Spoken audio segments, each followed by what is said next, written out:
मैं नेपाल के उस गांव में किसी घूमने के लिए नहीं गया था। काम के सिलसिले में जाना पड़ा था। पहाड़ी इलाका, छोटे छोटे घर, शाम होते ही ठंडी हवा और जल्दी अंधेरा। गांव के लोग सीधे सादे थे, पर एक बात मैंने पहले ही दिन महसूस कर ली थी। लोग कम बोलते थे, और जब बोलते भी थे तो नजरें मिलाकर नहीं। मैं जिस घर में ठहरा था वहां से थोड़ा नीचे की तरफ एक पुराना सा घर था। आधी दीवारों पर काई जमी हुई और सामने छोटा सा आंगन जहां घास उग आई थी। मैंने पूछा, वहां कोई रहता नहीं क्या? घर वाले ने बस इतना कहा, पहले रहती थी, अब नहीं। उसके बाद किसी ने उस घर का जिक्र नहीं किया। 2 दिन बाद मैंने पहली बार उसे देखा। एक औरत, करीब 30-32 साल की होगी, सर पर दुपट्टा, हाथ में सब्जियों की टोकरी, धीरे धीरे रास्ते से गुजरती हुई। न चेहरे पर कोई मुस्कान, न किसी से बात। गांव में सब उसे देखते थे, पर कोई बुलाता नहीं था। मैंने फिर पूछा, ये कौन है? इस बार जवाब थोड़ा अलग मिला, उसकी किस्मत ठीक नहीं है, बस इतना समझ लो। उस दिन के बाद मैं अक्सर उसे देखता रहा, कभी पानी भरते, कभी खेत के रास्ते से जाते हुए। पर एक बात अजीब थी, हमेशा अकेली, ना किसी के साथ बैठना, ना किसी से हंसना। एक शाम मैंने देखा वो अपने आंगन में बैठी थी, सिर झुकाए, जैसे किसी का इंतजार कर रही हो। मैंने सोचा शायद उसका कोई अपना आएगा, पर वहां कोई नहीं आया। बस अंधेरा धीरे धीरे उसके चारों तरफ फैलता चला गया। उस रात घर में बैठे बैठे मैंने पहली बार एक बात सुनी। नीचे वाले रास्ते से किसी औरत के रोने की धीमी सी आवाज, बहुत हल्की, जैसे कोई खुद से बात कर रहा हो। मैं उठा, बाहर झांका, पर रास्ता खाली था। अगले दिन गांव में सब कुछ वैसे ही था, जैसे कुछ हुआ ही ना हो। लेकिन मुझे पहली बार लगा, इस गांव में कुछ ऐसा है जो लोग जानते तो हैं, पर बोलते नहीं। तीसरे दिन दोपहर को मैं उसी रास्ते से नीचे जा रहा था जहां वो पुराना घर था। वहीं एक चाय की छोटी सी दुकान थी जहां 2-3 बुजुर्ग बैठे थे। मैंने ऐसे ही पूछ लिया, वो जो नीचे वाला घर है ना, वहां पहले कौन रहता था? एक पल के लिए सब चुप हो गए। फिर उनमें से एक ने धीरे से कहा, वहीं रहती थी वो औरत जो अब दिखाई नहीं देती। मैं थोड़ा हैरान हुआ। मतलब? मैंने तो कल ही उसे देखा था। अब सब एक दूसरे की तरफ देखने लगे। दुकानदार ने कहा, तुमने जिसे देखा वो वहीं थी, पर अब वो पहले जैसी नहीं रही। फिर एक बुजुर्ग ने बात आगे बढ़ाई, उसके साथ कुछ गलत हुआ था, ऐसा जो किसी के साथ नहीं होना चाहिए। मैंने ज्यादा जोर नहीं दिया, पर उन्होंने खुद ही बताना शुरू कर दिया। कई साल पहले उस औरत की शादी यहीं पास के गांव में हुई थी। शुरू में सब ठीक था, पर धीरे धीरे घर में हालात बदलने लगे। झगड़े, शक और फिर मारपीट। एक दिन वो अचानक वापस अपने मायके आ गई। लोगों ने पूछा, पर उसने कुछ नहीं बताया, बस इतना कहा, अब वहीं नहीं रह सकती। कुछ महीनों बाद उसके साथ फिर एक और हादसा हुआ। किसी ने मदद नहीं की, किसी ने खुलकर उसका साथ नहीं दिया, और फिर एक सुबह लोगों को पता चला कि वो औरत अब जिंदा नहीं रही। मौत कैसे हुई, इस पर आज भी कोई साफ जवाब नहीं देता। बस इतना कहा गया, किस्मत में यही लिखा था। मैंने पूछा, फिर पुलिस वगैरह? दुकानदार ने कंधे उचका दिए। यहां बहुत कुछ कागजों तक नहीं पहुंचता। उस शाम जब मैं वापस अपने कमरे में बैठा था तो दिमाग में बार बार वही सवाल घूम रहा था। अगर सबको पता था कि उसके साथ गलत हुआ, तो किसी ने कुछ किया क्यों नहीं? और उसी रात फिर से वही आवाज, इस बार रोने की नहीं, जैसे कोई धीमी आवाज में किसी का नाम ले रहा हो। मैंने खिड़की से देखा, नीचे वाले रास्ते पर हल्की सी परछाई थी। बहुत देर तक खड़ी रही, फिर धीरे धीरे अंधेरे में घुल गई। उस रात मुझे पहली बार नींद नहीं आई। अगले दिन मैंने तय कर लिया था कि अब और चुपचाप नहीं रहूंगा। दोपहर के समय मैं उसी पुराने घर के पास गया। दरवाजा बंद था, पर आंगन में कुछ सूखे फूल पड़े थे, जैसे किसी ने हाल ही में वहां कुछ रखा हो।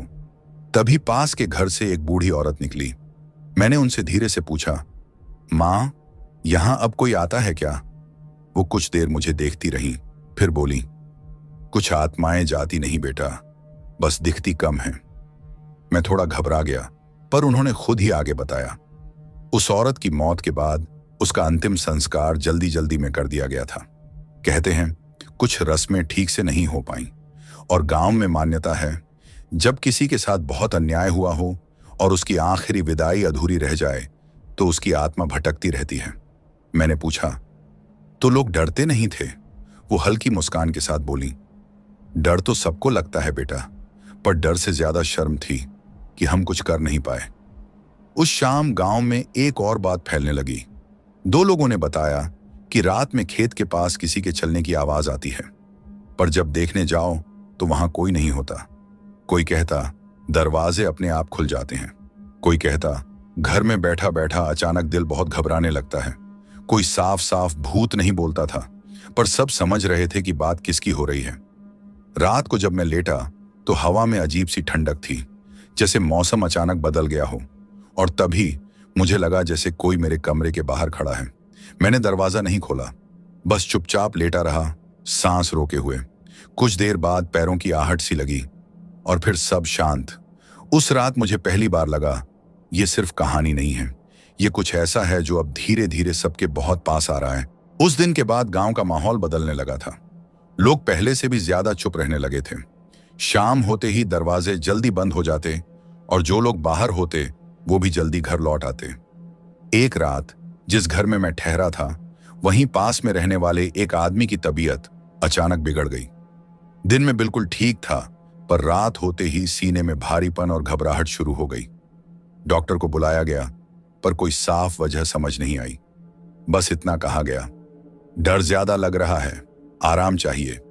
अगले दिन पता चला कि वो वही आदमी था जिसने उस औरत के समय किसी की बात सुनने से मना कर दिया था।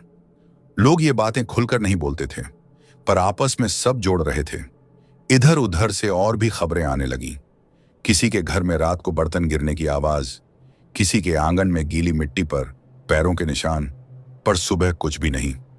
एक शाम मैं खुद खेतों की तरफ गया, जहां से सबसे ज्यादा बातें आ रही थीं। वहां सब कुछ सामान्य लग रहा था, बस हवा कुछ ज्यादा ठंडी थी और पेड़ों से टकराने की आवाज अजीब सी लग रही थी। तभी मुझे लगा जैसे किसी ने पीछे से मेरा नाम लिया। बहुत हल्की आवाज, पर बिल्कुल साफ। मैंने पलट कर देखा, वहां कोई नहीं था। उस पल मेरे शरीर में जैसे जान ही नहीं बची थी। मैं तेज कदमों से वापस लौटा। रात को जब सब सो चुके थे तो नीचे वाले रास्ते से धीमी धीमी चलने की आवाज आई। मैं खिड़की से झांका। दूर पुराने घर के पास एक परछाई खड़ी थी। इस बार वो हिल नहीं रही थी, बस ऐसे खड़ी थी जैसे किसी का इंतजार कर रही हो। मैं पूरी रात आंखें बंद नहीं कर पाया, क्योंकि अब मुझे यकीन हो गया था जो कुछ भी हो रहा है वो धीरे धीरे सबको अपनी तरफ खींच रहा है। अब ये सिर्फ बातें नहीं रह गई थीं, अब चीजें सच में बदलने लगी थीं। गांव के दो लोग जो उस औरत के साथ हुए मामले में सबसे ज्यादा चुप रहे थे, अचानक गांव छोड़कर चले गए, बिना किसी को बताए। लोगों ने कहा डर गए होंगे, पर कुछ ने यह भी कहा डर नहीं, कुछ देखा होगा। उसी हफ्ते एक और आदमी बीमार पड़ा। दिन में बिल्कुल ठीक, रात होते ही बुखार, घबराहट और बार बार एक ही बात बोलना, वो आ रही है, वो आ रही है। सुबह होते ही वो शांत हो गया, पर उसकी आंखों में ऐसा डर था जो मैंने पहले कभी नहीं देखा था। अब लोग समझ चुके थे ये सब इत्तेफाक नहीं है। मैंने एक बुजुर्ग से साफ पूछा, क्या ये सब उसी औरत से जुड़ा है? उन्होंने सिर झुका लिया, फिर बोले, जिसके साथ बहुत गलत होता है वो अकेले नहीं जाता, कुछ छोड़कर जाता है। अब गांव में एक डर बैठ चुका था। रात में कोई बाहर नहीं निकलता, बच्चों को अकेले भेजना बंद कर दिया गया, और सबसे अजीब बात, पुराना घर जो महीनों से बंद था, उसके आंगन में रोज सुबह ताजे पैरों के निशान दिखने लगे, पर वहां रहने वाला कोई नहीं था। एक रात मुझे लगा जैसे कोई मेरे कमरे के दरवाजे के बाहर खड़ा है। सांसों की बहुत धीमी आवाज। मैंने दरवाजा नहीं खोला, बस चुपचाप बैठा रहा। थोड़ी देर बाद आवाज दूर जाती हुई लगी। अगले दिन मैंने तय कर लिया, अब मुझे खुद जानना होगा कि असल में हुआ क्या था, क्योंकि जो कुछ भी हो रहा है वो अब रुकने वाला नहीं लग रहा था। उस दिन मैं गांव के बाहर वाली पगडंडी से जा रहा था, जहां बहुत कम लोग जाते थे। वही रास्ता जो पुराने घर के पीछे से जंगल की तरफ जाता है। मुझे लगा शायद वहीं से कुछ सुराग मिल सके। शाम ढल चुकी थी और हल्की धुंध भी उतरने लगी थी। तभी मुझे फिर वही एहसास हुआ जैसे कोई मेरे पीछे चल रहा हो। मैं रुक गया, पीछे मुड़कर देखा। कोई नहीं। पर जब मैंने आगे देखा तो रास्ते के मोड़ पर एक औरत खड़ी थी, सफेद कपड़े, सिर ढका हुआ और चेहरा नीचे की तरफ। मुझे लगा शायद कोई गांव की ही होगी। मैंने धीरे से कहा, आप यहां अकेले? उसने कोई जवाब नहीं दिया, बस वहीं खड़ी रही। मैं 2-3 कदम आगे बढ़ा और तभी मुझे कुछ अजीब लगा। उसके पैरों के पास मिट्टी में कोई निशान नहीं थे, जैसे वो जमीन को छू ही नहीं रही हो। मेरे शरीर में झनझनाहट दौड़ गई। मैंने आंखें झपकी और जब फिर देखा, वहां कोई नहीं था। बस वही रास्ता, वही धुंध और दिल की तेज धड़कन। मैं वहीं बैठ गया, कुछ देर तक हिल भी नहीं पाया। उस रात मैंने किसी को कुछ नहीं बताया, पर अब मैं जान चुका था यह सिर्फ अफवाह नहीं है, और जो भी है वो अब मुझ तक भी पहुंच चुका है। अगले दिन मैं उस बूढ़ी औरत के पास गया जिनसे पहले बात हुई थी। उन्होंने मेरी हालत देखकर ही समझ लिया। बस इतना बोली, अब तुम भी उसे दिखने लगे हो। मैंने पूछा, वो ऐसा क्यों कर रही है? उन्होंने जवाब दिया, वो किसी को डराने नहीं आई, वो याद दिलाने आई है। उस पल मुझे समझ आया, ये कहानी सिर्फ डर की नहीं है, ये किसी के साथ हुए बहुत बड़े अन्याय की कहानी है, और शायद अब उसका हिसाब मांगा जा रहा है। उस बूढ़ी औरत ने मुझे अपने घर के अंदर बुलाया। घर बहुत सादा था, दीवारों पर पुराने फोटो और कोने में जलता हुआ छोटा सा दिया। उन्होंने धीरे धीरे पूरी बात बतानी शुरू की। कई साल पहले जब वो औरत मायके लौटी थी तो उसने कुछ लोगों से मदद मांगी थी, किसी से पैसे, किसी से साथ, किसी से बस ये कि कोई उसके साथ खड़ा हो जाए। पर लोग डर गए थे, किसी को समाज का डर, किसी को बदनामी का, और कुछ को अपने काम से मतलब। एक बार तो वो पंचायत तक गई थी, पर वहां भी बात टाल दी गई। कहा गया, घर की बात घर में सुलझाओ। उसके बाद वो और भी चुप हो गई। बूढ़ी औरत बोली, हम सब ने सोचा था वक्त के साथ सब ठीक हो जाएगा, पर कुछ भी ठीक नहीं हुआ। जिस दिन उसकी मौत हुई उसी दिन वो फिर किसी के पास मदद के लिए गई थी, पर किसी ने दरवाजा नहीं खोला। उस रात वो अकेली रही और अगली सुबह सब कुछ खत्म। मैंने पूछा, तो क्या वो सबको नुकसान पहुंचाना चाहती है? बूढ़ी औरत ने सिर हिलाया। नुकसान नहीं, वो बस ये चाहती है कि लोग भूले नहीं। उन्होंने एक लंबी सांस ली और बोली, कुछ आत्माएं बदला नहीं लेती, वो सिर्फ इंसाफ मांगती हैं। अब मुझे समझ आने लगा था कि जो कुछ भी हो रहा है वो डर फैलाने के लिए नहीं, बल्कि याद दिलाने के लिए है। पर सवाल ये था, क्या ये सब यहीं रुक जाएगा, या फिर ये अभी शुरू ही हुआ है? क्योंकि उसी शाम गांव में एक और खबर फैली। एक आदमी जो उस वक्त सबसे ज्यादा आवाज उठाने से बचा था, अचानक लापता हो गया, और आखिरी बार उसे पुराने घर के पास देखा गया था। उस आदमी के लापता होने के बाद गांव में डर खुलकर सामने आ गया। अब कोई ये नहीं कह रहा था कि ये सिर्फ इत्तेफाक है। लोग आपस में फुसफुसाने लगे, वो उसी के पास गया था, उसी के घर के पास। कुछ लोग जंगल की तरफ देखने से भी डरने लगे। 3 दिन बाद उस आदमी का सामान पुराने घर के आंगन में पड़ा मिला, उसके जूते और उसकी टोपी, पर उसका खुद का कोई पता नहीं था। पुलिस को भी खबर दी गई, पर पहाड़ी इलाका और जंगल, खोज आसान नहीं थी। इधर गांव में रातें और भी भारी होने लगीं।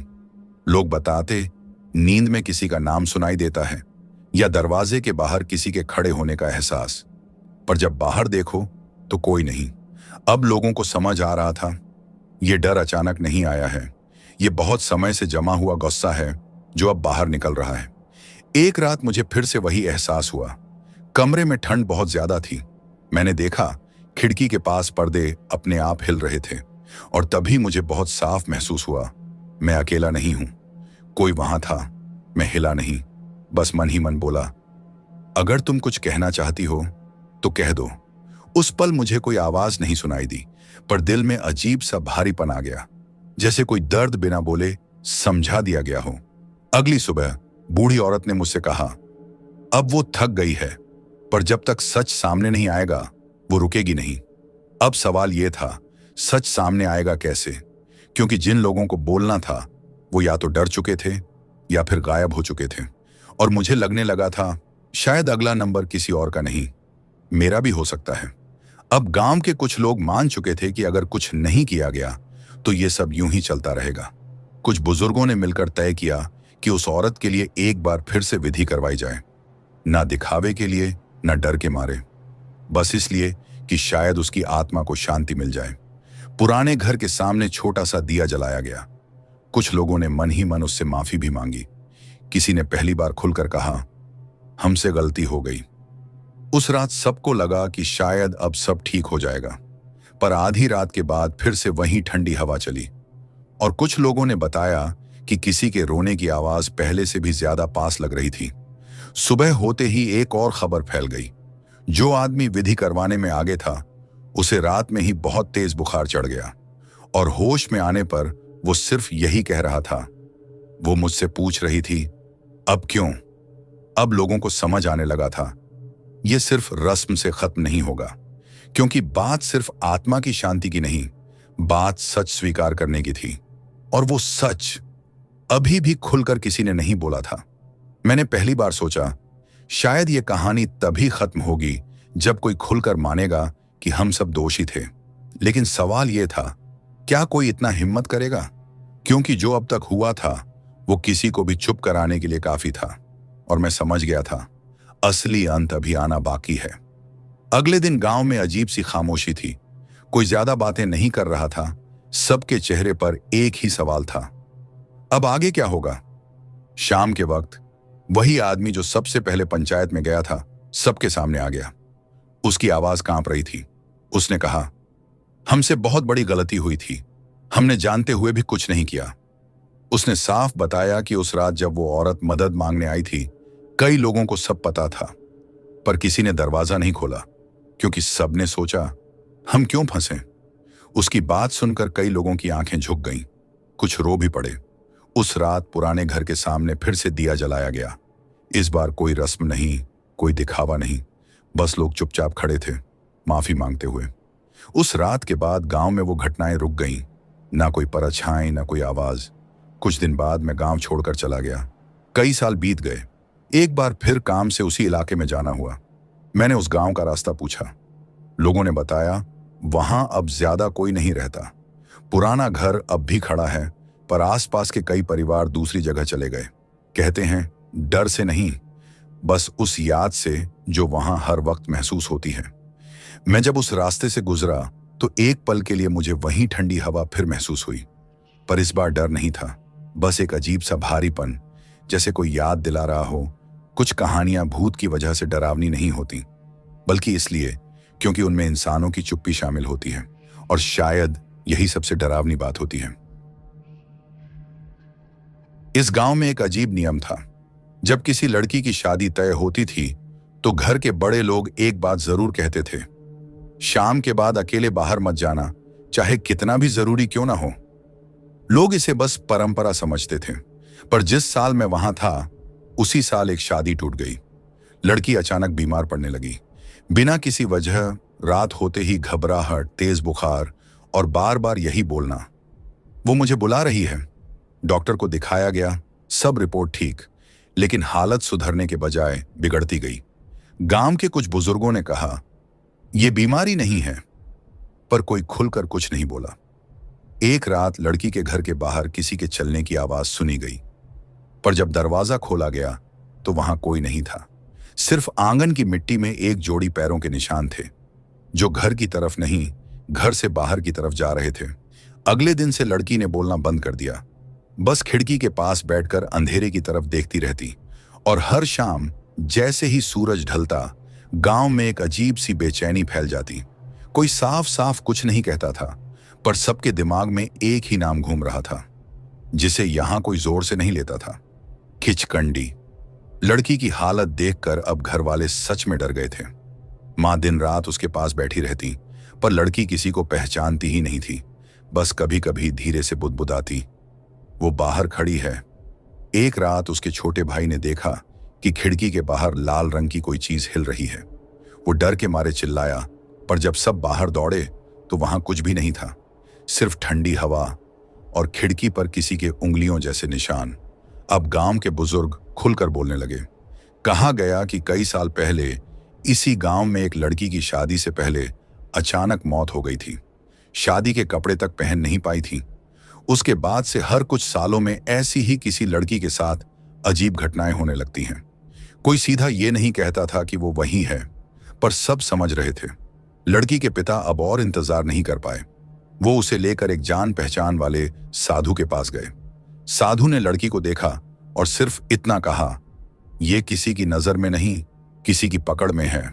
उन्होंने पूछा, किसकी? साधु ने जवाब नहीं दिया, बस कहा, अगर आज रात में कुछ हुआ तो सुबह तक देर हो जाएगी। उस रात घर के बाहर दिया जलाकर रखा गया। सब लोग अंदर बैठे थे। करीब आधी रात के समय दरवाजे के बाहर कदमों की बहुत हल्की आवाज आई। कोई चल नहीं रहा था, जैसे कोई घिसटते हुए बढ़ रहा हो।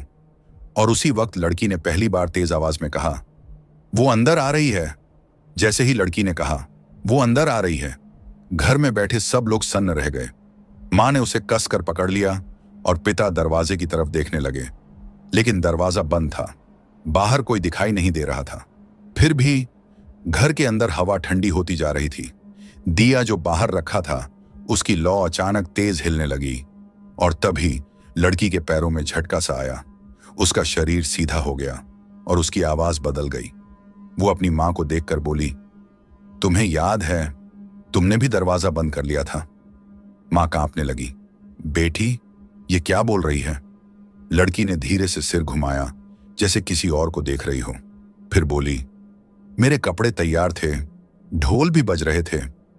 अब पिता समझ चुके थे कि ये उनकी बेटी की आवाज नहीं है।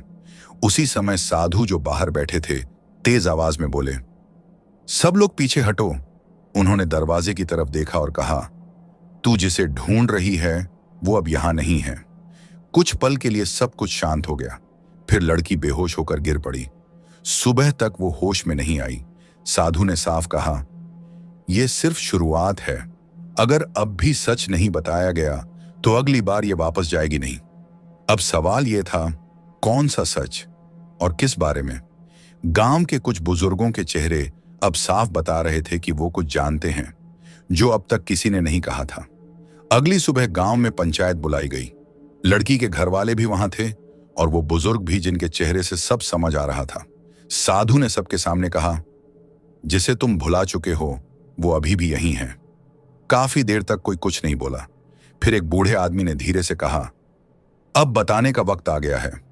कई साल पहले इसी गांव की एक लड़की की शादी तय हुई थी। शादी से 2 दिन पहले वो अचानक गायब हो गई। सबने सोचा शायद डर के मारे भाग गई होगी। कुछ दिन बाद जंगल के पास उसका शव मिला, पर उस समय किसी ने ज्यादा सवाल नहीं किए, क्योंकि मामला गांव के ही एक प्रभावशाली परिवार से जुड़ा था। बात दबा दी गई। शादी के ढोल की जगह अगले दिन चुप्पी छा गई और धीरे धीरे लोगों ने उस लड़की का नाम लेना भी बंद कर दिया। साधु ने कहा, जिसकी शादी अधूरी रह जाती है और जिसकी मौत का सच दबा दिया जाता है, उसकी आत्मा चैन से नहीं जाती। अब सब समझ चुके थे, जो लड़की आज बीमार है वो उसी कहानी से जुड़ी हुई है, और जो आ रहा है वो बदला लेने नहीं, अपनी अधूरी बात पूरी करने आ रहा है। पर सवाल यह था, अब इतने साल बाद क्या वो शांति पाएगी, या अब यह सिलसिला रुकने वाला नहीं है? क्योंकि उसी वक्त किसी ने आकर कहा, लड़की फिर से होश में आई है, और इस बार वो किसी को पहचान नहीं रही। जब सब लोग वापस घर पहुंचे तो लड़की बिस्तर पर बैठी थी, पर उसकी आंखों में वो पहले वाली पहचान नहीं थी। मां ने पास जाकर पूछा, बेटी, मुझे पहचान रही है? लड़की ने कुछ देर देखा, फिर धीरे से बोली, मां, मेरी मां तो बहुत पहले मर गई थी। ये सुनते ही घर में सन्नाटा छा गया। पिता ने कांपती आवाज में पूछा, तुम ये क्या बोल रही हो? लड़की ने इधर उधर देखा, जैसे किसी पुराने घर को याद कर रही हो।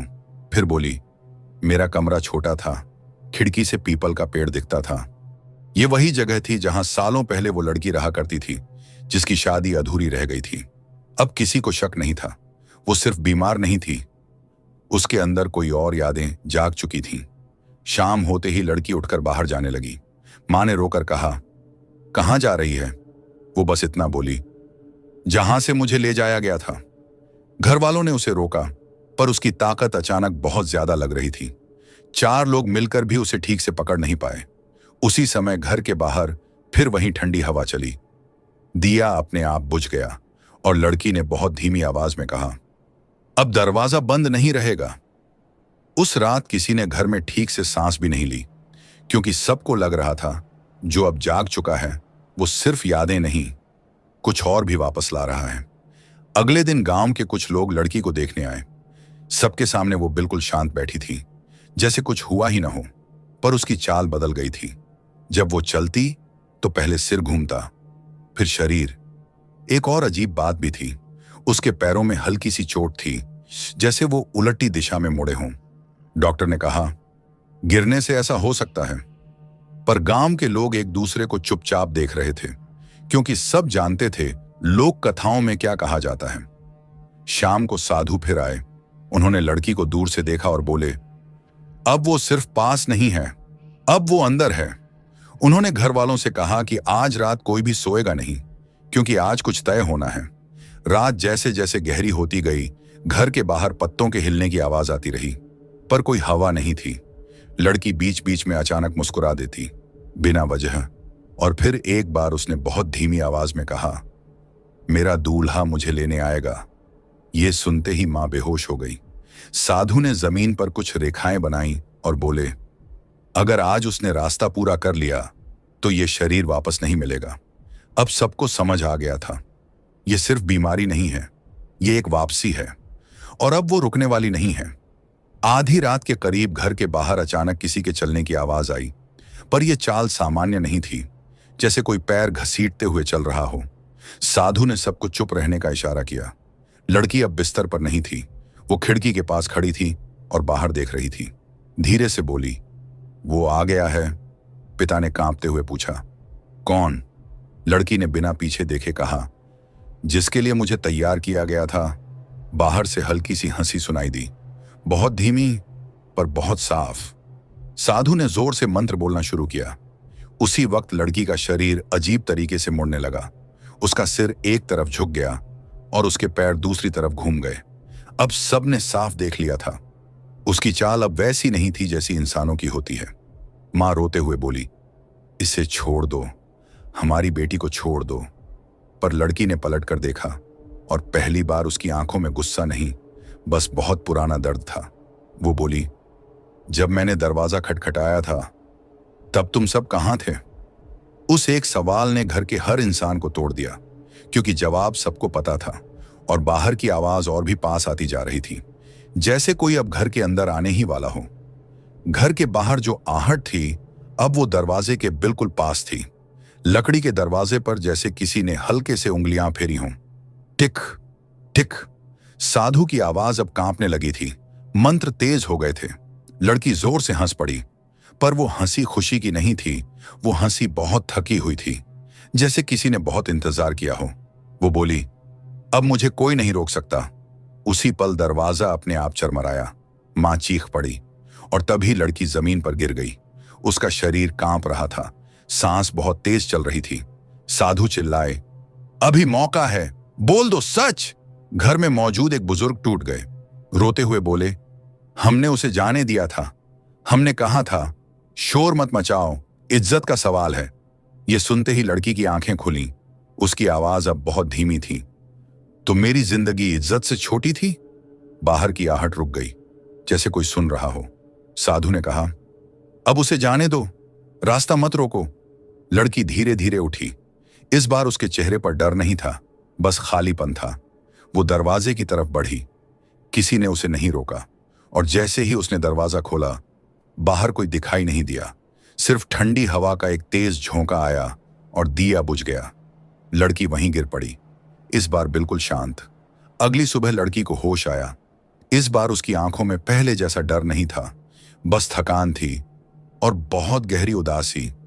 उसने किसी से कुछ नहीं पूछा, बस चुपचाप खिड़की से बाहर देखती रही। डॉक्टर ने कहा, अब वो ठीक है, पर यह सब कैसे हुआ समझ नहीं आता। पर गांव के लोग जानते थे कि सब कुछ खत्म नहीं हुआ है। उस दिन के बाद लड़की ने शादी से मना कर दिया। कहा, मुझे कहीं नहीं जाना।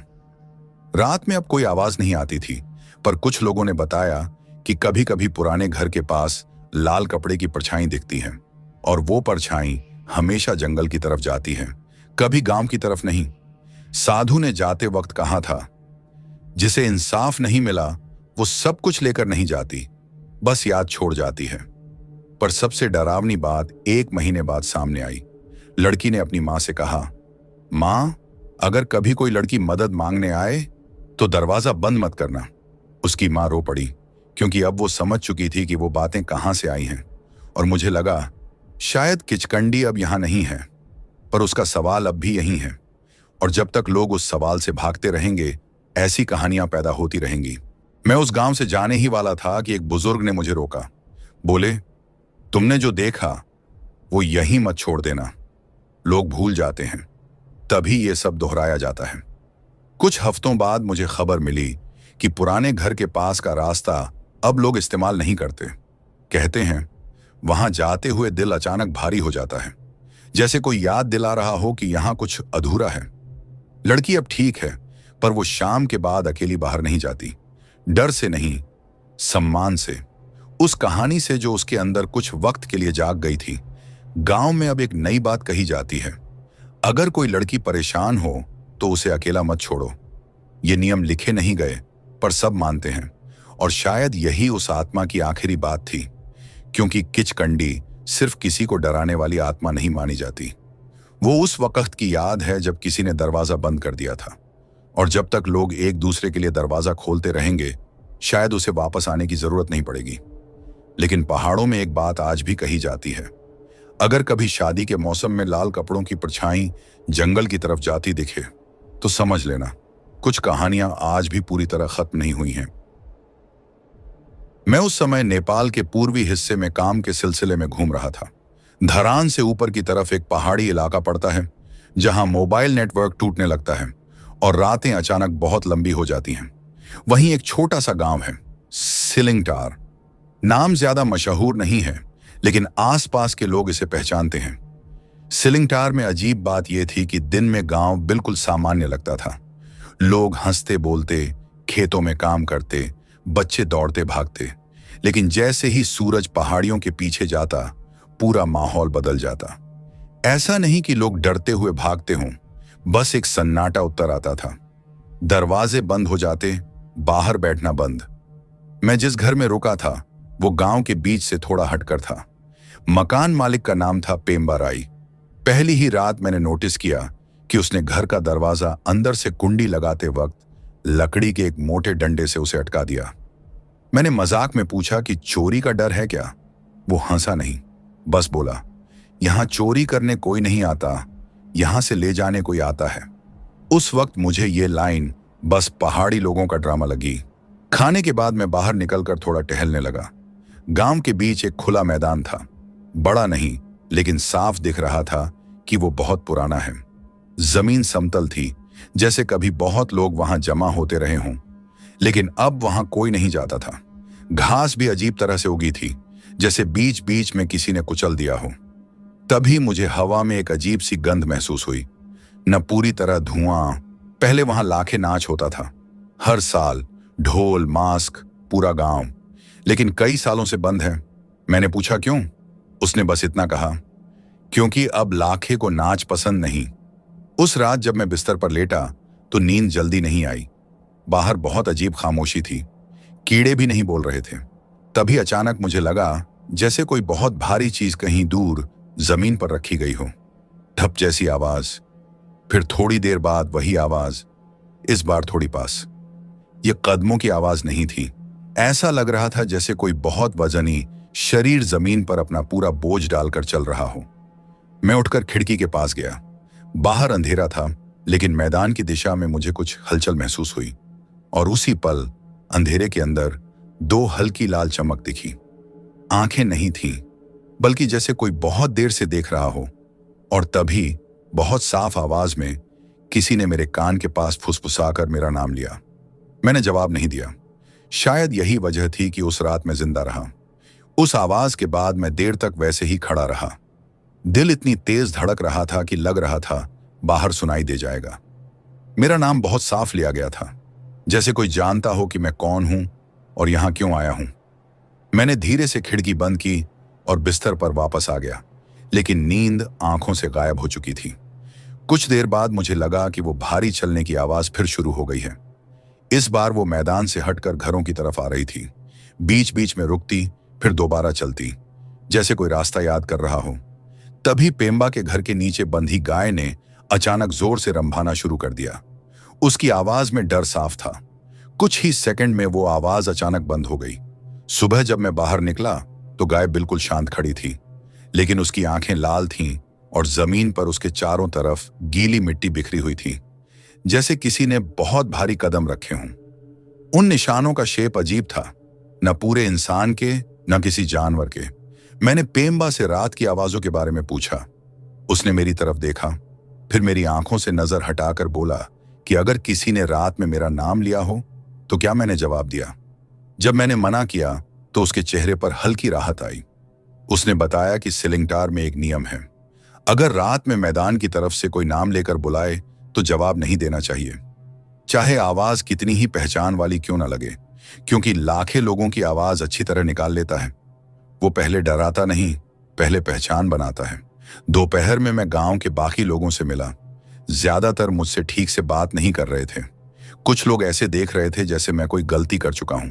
तभी एक बूढ़ी औरत जिसका नाम माया राय था मेरे पास आई।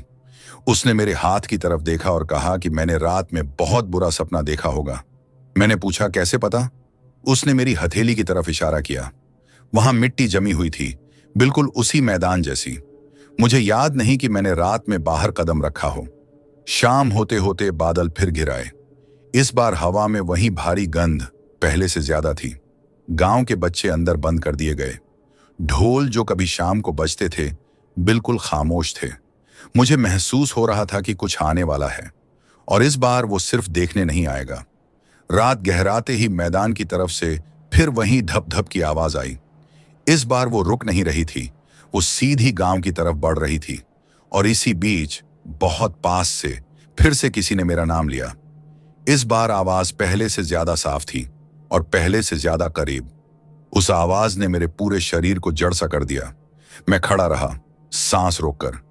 कमरे में बिजली नहीं थी, सिर्फ बाहर का अंधेरा और हवा की हल्की सरसराहट।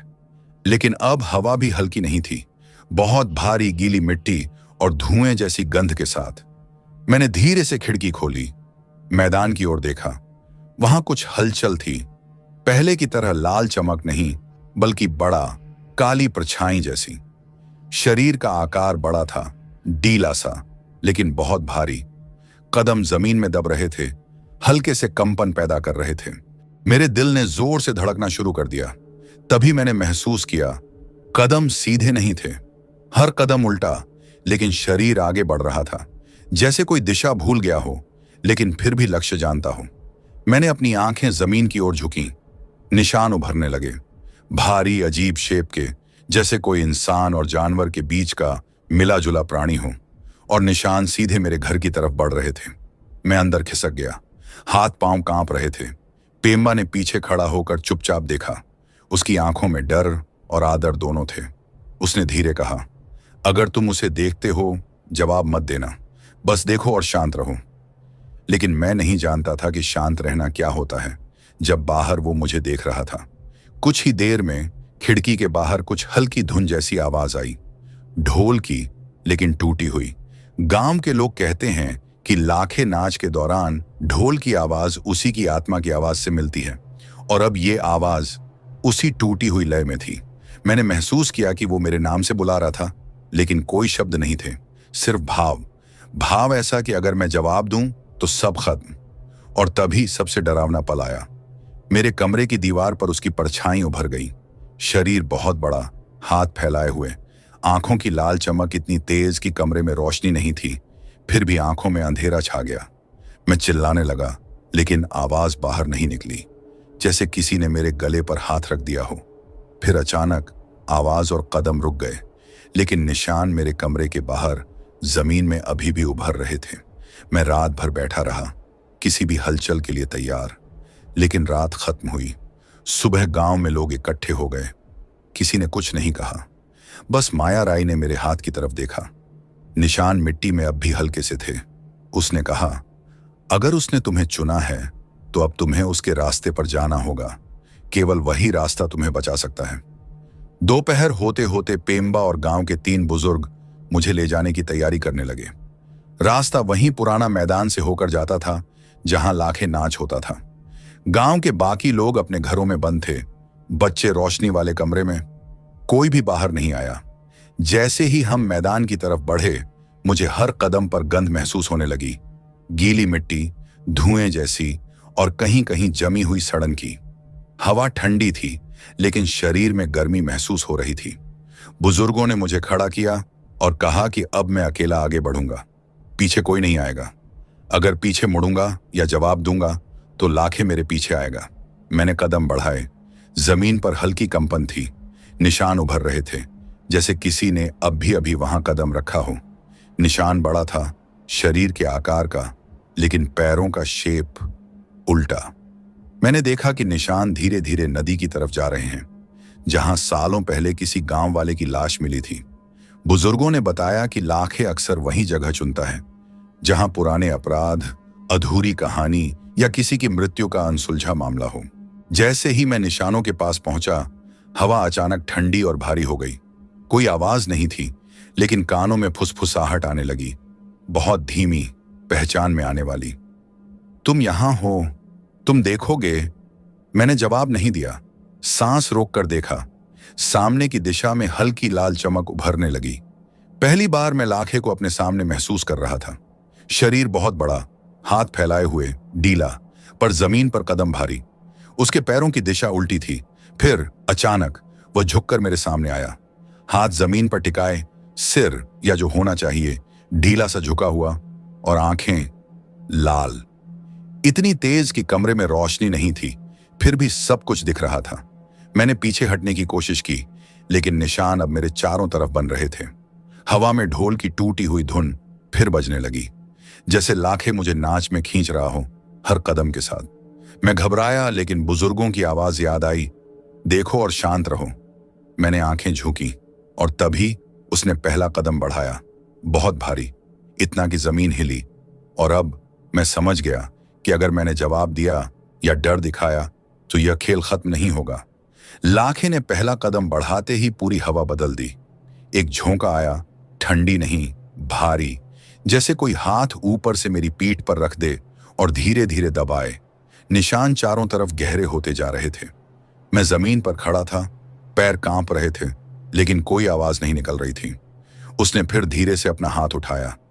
इस बार मेरे पास ऐसा महसूस हुआ जैसे हवा में उसकी ऊर्जा घूम रही हो। मैंने देखा उसके हाथ बहुत बड़े, उंगलियां लंबी, नाखून झुरझुरे, और जो सबसे डरावना था, उसकी आंखें सीधे मेरी तरफ थीं, लाल, चमकदार, और अंदर कुछ बोझ सा महसूस हो रहा था। मैंने सांस रोककर खड़ा रहना ही सही समझा। बुजुर्गों की आवाज कानों में गूंज रही थी, मत देखो, शांत रहो। लाखे ने धीरे धीरे झुकते हुए अपने हाथ जमीन पर टिका दिए। फिर वह मेरे चारों तरफ घूमने लगा। निशान मेरी तरफ बढ़ रहे थे, लेकिन कभी सीधे नहीं, उल्टी दिशा, फिर भी मेरे चारों ओर बनते हुए। फिर अचानक एक झटका, जैसे जमीन ने कांपना शुरू कर दिया हो। मैं गिरने से बचा, लेकिन पसीना बह रहा था। बुजुर्गों ने हाथ फैलाया और कहा कि अब आगे बढ़ना होगा। मैं अपने आप मैदान की तरफ बढ़ा। जैसे ही मैं निशानों के पास पहुंचा, मुझे जमीन पर गीली मिट्टी के साथ कुछ धब्बे दिखे। रक्त जैसे नहीं, लेकिन पुराना सड़ा हुआ पदार्थ जो अभी तक जमीन में रहा हो। बुजुर्गों ने बताया कि ये वही निशान हैं जो सालों पहले लाखे की वजह से बने थे। हवा में ढोल की टूटी हुई धुन फिर बजने लगी। यह धुन इतनी धीमी थी कि कानों में घुसती जा रही थी, कभी तेज, कभी धीमी। और तभी मैंने महसूस किया कि लाखे धीरे धीरे मेरी तरफ बढ़ रहा था, लेकिन अब सिर्फ देखने के लिए नहीं। उसने धीरे से फुसफुसाया, रास्ता पूरा करो। मैंने पीछे मुड़कर देखा। बुजुर्ग चुपचाप खड़े थे। उन्होंने बताया कि अगर मैं रास्ता पूरा कर दूं तो लाखे को शांति मिलेगी और मुझे बाहर निकलने देगा। लेकिन जब मैंने अगले कदम बढ़ाए, निशान अचानक मेरे चारों तरफ और गहरे हो गए, जैसे मुझे घेरे जा रहे हों। मैंने देखा लाल आंखों वाला लाखे अब सिर्फ बड़ा प्राणी नहीं रहा, बल्कि उसकी मौजूदगी हर जगह फैल गई थी। हवा, मिट्टी, गंध, सब उसके नियंत्रण में लग रहे थे। मेरे दिमाग में एक ही विचार आया, अगर मैंने गलत कदम लिया तो मुझे यहां से बाहर निकलने का कोई रास्ता नहीं मिलेगा। रात गहरी थी और मैं धीरे धीरे निशानों के बीच से आगे बढ़ रहा था। बुजुर्ग मेरे पीछे थे, लेकिन उन्होंने दूरी बनाई रखी ताकि लाखे पर ध्यान सिर्फ मेरे ऊपर रहे। हवा में अब और गंध घुल गई थी, गीली मिट्टी, सड़ा हुआ पदार्थ और कहीं कहीं धुआं। जैसे ही मैंने अगले कदम बढ़ाए, जमीन हल्की कंपन करने लगी। निशान खुद ब खुद मेरे चारों ओर बनते जा रहे थे, कभी मेरे बाईं ओर, कभी दाईं, और हर निशान के नीचे हल्की लाल चमक उभर रही थी। फिर मैंने देखा, लाखे अचानक रुक गया। उसके हाथ जमीन पर टिके थे, शरीर झुका हुआ। उसकी आंखें इस बार बिल्कुल स्थिर मेरे हर मूवमेंट को ट्रैक कर रही थी। मैंने धीरे से सोचा कि अगर मैंने अभी पीछे मुड़कर देखा तो क्या होगा। मेरे दिमाग ने मना किया। मैंने आंखें झुकी और शांत रहने की कोशिश की। तभी मेरे कानों में वही टूटी हुई ढोल की धुन आई, अब पहले से तेज और अंदर तक गूंज रही थी। ऐसा लग रहा था जैसे धुन मेरे दिल की धड़कन के साथ ताल में चल रही हो। मैंने महसूस किया कि लाखे धीरे धीरे मेरे चारों ओर घूम रहा था। हर कदम के साथ उसकी उपस्थिति गहरी होती जा रही थी। निशान अब मेरे चारों ओर घेरा बना चुके थे। अचानक उसने फुसफुसाया, "यहां रुको।" मैंने रुका। कुछ सेकंड के लिए सब कुछ ठहर गया। हवा स्थिर, मिट्टी शांत, लेकिन अंदर से कुछ और हलचल हो रही थी। फिर अचानक लाखे ने झुककर मेरे सामने जमीन पर हाथ रखा। मिट्टी हल्की सी उड़ने लगी और मैंने देखा कि हाथ के नीचे कोई पुराना कपड़ा दबा हुआ है। बुजुर्गों ने बताया कि यह वही कपड़ा है जो सालों पहले मैदान में छोड़ा गया था। लाखे ने धीरे से झुकी हुई मुद्रा में उस कपड़े को मेरे सामने रखा। उसके बाद उसने पीछे हटना शुरू किया। उसके पीछे निशान धीरे धीरे मिट रहे थे, लेकिन गंध अभी भी हवा में थी। मैंने देखा उसकी आंखें अब मेरे ऊपर से हट गईं। पहली बार लगा कि उसने मुझे जांच लिया और संतुष्ट हो गया। बुजुर्गों ने धीरे से कहा, "अब एक आखिरी कदम तुम्हें लेना होगा, तभी सब खत्म होगा।" मैंने गहरी सांस ली। मेरे शरीर में डर के साथ साथ एक अजीब सा सुकून भी था, लेकिन मुझे समझ नहीं आ रहा था कि वह आखिरी कदम क्या होगा। जैसे ही मैं मैदान के उस हिस्से की तरफ बढ़ा जहां लाखे ने मुझे रोक रखा था, जमीन अचानक बहुत नरम लगने लगी। हर कदम के साथ मिट्टी हल्की सी डूबती और कंपन फैलाता। निशान अब बिल्कुल साफ नहीं थे, जैसे लाखे की मौजूदगी धीरे धीरे मिट्टी में घुल रही हो। मैंने पीछे मुड़कर देखा। बुजुर्ग चुपचाप खड़े थे, आंखें जमीन की तरफ। कोई भी मुझसे मदद नहीं कर रहा था। यह मेरा अकेला सफर था। हवा में अब सिर्फ भारीपन नहीं, बल्कि एक तरह की आवाज भी थी, दूर दूर से पैरों की धीमी भारी टकटक, जैसे कोई बड़ा प्राणी बहुत धीरे धीरे चलता हो। यह आवाज मेरे कानों में घुस रही थी और शरीर में कंपन पैदा कर रही थी। मैंने देखा, लाखे मेरे सामने धीरे धीरे उभर रहा था। उसकी लाल आंखें अब स्थिर थीं, शरीर झुका हुआ, हाथ जमीन पर टिके। उसके आसपास की हवा गाढ़ी और गीली लग रही थी। तभी उसने एक कदम बढ़ाया। कदम इतना भारी था कि जमीन हल्की सी हिली और उसके कदमों की दिशा उल्टी थी। फिर भी निशान मेरे चारों तरफ बनते गए। फिर अचानक उसने झुककर मेरी आंखों में देखा। यह पहली बार था कि मैं उसकी आंखों में सीधे देख रहा था। उस लाल चमक के अंदर कोई गुस्सा नहीं, बस इंतजार और अधूरापन। बुजुर्गों की धीमी आवाज कानों में गूंजी, "अब रास्ता पूरा करो।" मैंने देखा, उसके सामने जमीन पर वही पुराना कपड़ा था। उसी पर सालों पहले लाखे की नाच की धूल जमी हुई थी। मुझे समझ आया कि मुझे उस कपड़े को सही जगह रखना होगा। मैंने कदम बढ़ाए और कपड़ा उठाया। जैसे ही मैंने उसे हाथ में लिया, हवा अचानक बहुत हल्की हुई। लाखे ने झुककर हाथ जमीन पर टिकाए रखा, लेकिन उसके निशान अब धीरे धीरे गायब होने लगे। फिर उसने फुसफुसाया, "धन्यवाद।" उस आवाज में अब गुस्सा नहीं था, सिर्फ शांति। मैंने कपड़ा वहीं पुराने निशान के पास रखा। मिट्टी हल्की हिली और लाल चमक धीरे धीरे गायब हो गई। उस रात पहली बार ढोल की टूटी हुई धुन गायब हो गई। हवा सामान्य हो गई। मुझे लगा कि लाखे अब संतुष्ट हैं, लेकिन मेरे भीतर अब भी हल्की घबराहट थी, क्योंकि मैं जानता था कुछ चीजें हमेशा याद रहती हैं। अगली सुबह मैंने महसूस किया कि गांव में माहौल बदल गया था। सूरज की रोशनी पहले जैसी गर्म और हल्की नहीं थी। हवा में अब हल्की ठंडक थी, लेकिन डर नहीं। गांव के लोग धीरे धीरे बाहर निकल रहे थे। बच्चों की हंसी फिर सुनाई दी, लेकिन सब अब भी मैदान से दूर रह रहे थे। मैं खुद उस मैदान की तरफ गया। वहां निशान गायब थे। मिट्टी में हल्की हलचल थी, जैसे कोई अभी अभी वहां से उठा हो। कपड़ा जो मैंने रात में रखा था अब सूख रहा था, लेकिन उसकी गंध, वही गीली मिट्टी और धुएं जैसी हल्की गंध, अब भी आसपास थी। पेम्बा ने पास आकर कहा कि लाखे अब संतुष्ट है, लेकिन उसने एक बात और जोड़ी। जो लोग इसे देख लेते हैं उनके जीवन में कुछ चीजें हमेशा बदल जाती हैं। डर हमेशा साथ रहता है, लेकिन अगर उसका रास्ता पूरा हो जाए तो वह पीछे नहीं आता। मैंने महसूस किया कि कुछ सही था। मेरे हाथों में हल्की सी कंपन थी जो रात भर थी, लेकिन अब डर और घबराहट कम थी। दिन भर मैं गांव में घूमता रहा। लोगों की बातें और व्यवहार बदल गया था, जैसे कोई अदृश्य चीज अब उनके ऊपर नहीं थी। बुजुर्गों ने बताया कि लाखे सालों से गांव को देख रहा था। जब नाच रोका गया तो वह नाराज हो गया, लेकिन अब रास्ता पूरा होने के बाद वह वापस जंगल की तरफ लौट गया। रात को मैं बिस्तर पर लेटा। पहली बार लगा कि नींद आएगी, लेकिन तभी सपनों में वही मैदान दिखाई दिया। लाल आंखें नहीं, सिर्फ परछाई। धीरे धीरे उसने मुझे मार्गदर्शन किया, जैसे कह रहा हो, तुमने सही किया, अब सुरक्षित हो। मैंने आंखें बंद कर ली। सपने धीरे धीरे गायब हुए, लेकिन मुझे अभी भी याद था जो निशान मिट्टी में उभरते थे, जो गंध हवा में रहती थी, वो हमेशा मेरे साथ रहने वाली थी। साथ ही मैंने महसूस किया कि लाखे केवल डराने के लिए नहीं आता। वह अपने तरीके से गांव की मर्यादा और न्याय को बनाए रखता है। कुछ दिनों बाद मैं सिलिंगटार में और अधिक समय बिताने लगा। दिन सामान्य थे, लेकिन रातें अब भी अजीब महसूस होती थीं। कभी कभी मुझे हवा में वही गंध आती, गीली मिट्टी, धुआं, हल्की सड़न। आवाज नहीं, सिर्फ एहसास, जैसे कोई अदृश्य निगरानी कर रहा हो। एक शाम मैं गांव के बुजुर्गों के साथ पुराने मैदान के पास खड़ा था। उन्होंने बताया कि लाखे हर साल नाच के दौरान मैदान की ऊर्जा चेक करता है। अगर कोई गलती करता है तो निशान उभरते हैं। मैंने पूछा कि क्या वह सिर्फ डराने के लिए आता है? हरि बहादुर ने धीरे से कहा, नहीं, लाखे इंसान को नहीं मारता, लेकिन जो चीजें अधूरी हैं उन्हें पूरा करने के लिए उसे आना पड़ता है। यही नियम है। समझो कि उसने तुम्हें चुना था, इसलिए तुम बच गए।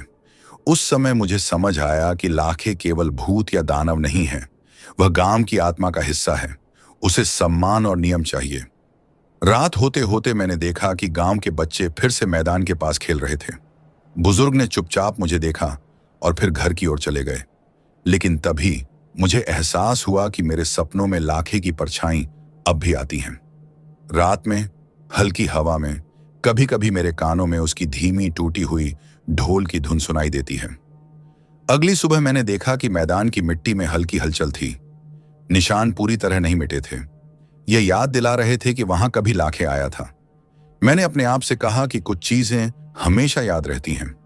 लाखे केवल डराने वाला नहीं, बल्कि अपनी दुनिया का संरक्षक है, और अगर उसके नियम पूरे नहीं होते तो वह फिर आता है। उस दिन मैंने तय किया कि मैं इस गांव के रहस्य को बाहर किसी को नहीं बताऊंगा। कुछ चीजें सिर्फ वही लोग जानते हैं जो वहां रहते हैं। रात गहरी थी और गांव शांत। बच्चे घर में बंद थे, बुजुर्ग खिड़की से बाहर देख रहे थे। मैं अकेला नहीं था, लेकिन ऐसा लग रहा था कि मैं अकेला हूं। वही हल्की गंध हवा में थी, गीली मिट्टी और धुएं जैसी, लेकिन अब थोड़ी तेज और करीब। मैं धीरे धीरे पुराने मैदान की ओर गया।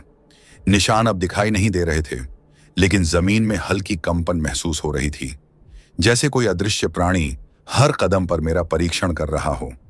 जैसे ही मैं मैदान में पहुंचा, हवा अचानक ठंडी हो गई। लाल रोशनी नहीं थी, लेकिन गहरी परछाई उभर गई।